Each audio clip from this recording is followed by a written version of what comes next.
తమిళనాడులోని కాంచీపురంలో వెలిసిన అత్తి వరదరాజస్వామి ఆలయం అత్యంత ప్రాచీనమైనది. అత్తి చెట్టు కొమ్మతో చేసిన విష్ణుమూర్తి విగ్రహం ఇక్కడ ఉంటుంది. పురాణాల ప్రకారం సృష్టికర్త బ్రహ్మదేవుడు విష్ణువుని ప్రసన్నం చేసుకోవడానికి ఇక్కడ యజ్ఞం చేసి ఈ ఆలయాన్ని నిర్మించాడు.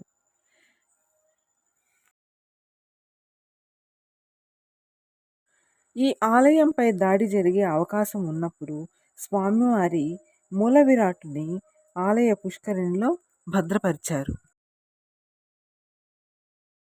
40 ఏళ్లకు ఒకసారి మాత్రమే బయటకు తీసి 48 రోజుల పాటు భక్తులకు శయనం మరియు స్థిత భంగిమల్లో దర్శనమిస్తారు స్వామివారు.